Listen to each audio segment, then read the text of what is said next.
샬롬. 오늘 함께 나눌 하나님 말씀은 출애굽기 2장 11절에서 25절까지의 말씀입니다. 말씀을 함께 읽습니다. 세월이 흘러 모세는 어른이 됐습니다. 어느 날 모세는 자기 민족이 있는 곳에 나갔다가 그들이 중노동하는 것을 지켜보았습니다. 모세는 어떤 이집트 사람이 자기 동족인 히브리 사람을 때리는 것을 보다가 이리저리 살펴 아무도 없는 것을 보고는 그 이집트 사람을 죽여 모래 속에 묻었습니다. 다음날 모세가 나가보니 히브리 사람 둘이 싸우고 있었습니다. 모세가 잘못한 사람에게 왜 동족끼리 치고받고 싸우는 것이냐고 말했습니다. 그 잘못한 사람은 누가 너를 우리 통치자나 재판관으로 세웠느냐? 네가 이집트 사람을 죽이더니 이제 날 죽일 생각이냐? 라고 말했습니다. 그러자 모세는 두려워하며 속으로 내가 한 짓이 탄로 났구나 하고 생각했습니다. 바로는 이 사실을 듣고 모세를 죽이려고 했습니다. 그러나 모세는 바로의 얼굴을 피해 도망쳐 미디안으로 가서 살았습니다. 하루는 모세가 미디안의 한 우물가에 앉아 있을 때였습니다. 미디안 제사장에게 딸 7이 있는데 물을 기르러 와서는 구유에다 그 아버지의 양떼에게 줄 물을 채웠습니다. 그런데 몇몇 양치기들이 와서 미디안 제사장의 딸들을 쫓아내는 것이었습니다. 그때 모세가 일어나 딸들을 도와주었고 그 양들에게 물을 먹여주었습니다. 그 딸들은 자기 아버지 르우엘에게로 되돌아갔습니다. 그러자 그 아버지가 오늘은 웬일로 이렇게 일찍 돌아왔느냐 하고 물었습니다. 딸들은 어떤 이집트 사람이 우리를 양치기들에게서 구해주었습니다. 게다가 우리를 위해 물도 길어주고 양들에게도 물을 먹여주었습니다. 라고 대답했습니다. 아버지는 그가 어디 있느냐? 왜 그를 그냥 두고 왔느냐? 그를 불러 음식을 대접하자 라고 딸들에게 말했습니다. 그리하여 모세는 흔쾌히 르우엘과 함께 살기로 했습니다. 르우엘은 자기 딸 십보라를 모세에게 주었습니다.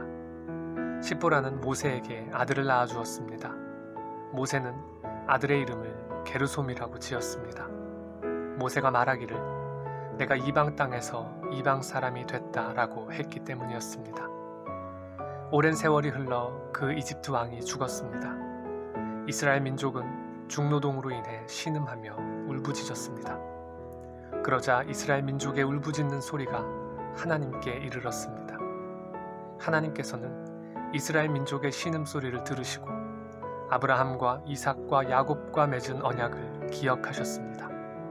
하나님께서는 이스라엘 백성들을 보시고 그들에게 관심을 기울이셨습니다. 아멘. 모세가 장성하기까지 여전히 이스라엘의 삶은 고된 노동의 연속이었습니다. 어느 날 모세는 자기 동족 중 한 사람이 이집트 사람에게 맞는 것을 보았습니다. 이리저리 살펴 아무도 없는 것을 확인하고는 그 이집트 사람을 죽여 모래 속에 묻었습니다. 그러나 아무도 못 보았다 생각한 그 일을 아는 사람이 있었고 모세는 그 일이 탄로난 것을 두려워했습니다. 결국 이 사건은 바로의 귀에까지 들어갔고 바로가 모세를 죽이려고 찾자 모세는 미디안 땅으로 도망갔습니다.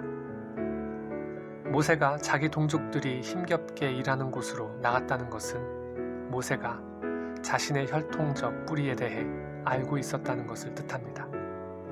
자신 역시 히브리인이라는 사실, 그리고 그 히브리인이 처한 절망적인 상황 앞에서 모세는 살인이라는 자기 나름의 방법으로 자신 역시 히브리인이라는 사실에 반응했습니다.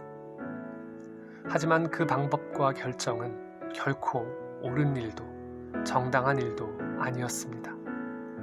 두려움을 주는, 그래서 도망갈 수밖에 없는 죄악된 일이었습니다. 결국 모세는 자신이 분노한 현실에 대해 스스로 아무런 해결도 짓지 못했고 도망자 신세가 되어 타국에서 나그네 된 자신의 처지와 현실을 살아갈 수밖에 없었습니다. 그렇게 오랜 세월이 흐른 뒤 성경은 이제 하나님께서 하시려는 일을 보여줍니다. 이스라엘 자손이 고된 삶으로 인해 부르짖는 소리가 하나님께 이르렀습니다. 하나님께서 그들의 고통 소리를 들으셨고 하나님께서 아브라함과 이삭과 야곱에게 세우신 언약을 기억하셨습니다. 이 말은 이전에는 하나님이 모르셨거나 혹은 그들을 외면하셨다는 뜻이 아닙니다. 이제 하나님의 때가 되어 하나님의 선하신 계획 가운데 하나님께서 행하시는 일들이 시작되는 것을 표현한 것입니다. 그 오랜 세월 동안 사람은 하나님의 말씀은 잊은 채 고된 삶의 현실에 묻혀 살아가지만 하나님은 그 하신 말씀을 잊지 않고 기억하십니다. 그래서 하나님은 이제 본격적으로 그 하신 약속을 이행하실 것입니다. 성경은 이를 하나님이 이스라엘 자손을 돌보셨고 하나님이 그들을 기억하셨더라 라고 기록하고 있습니다.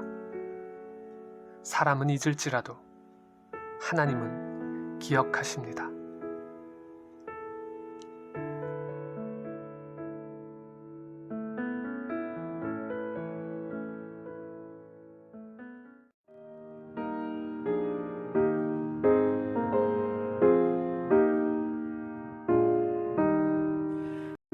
나는 하나님의 집에 감람나무 같으리니 하나님의 인자하심 영영히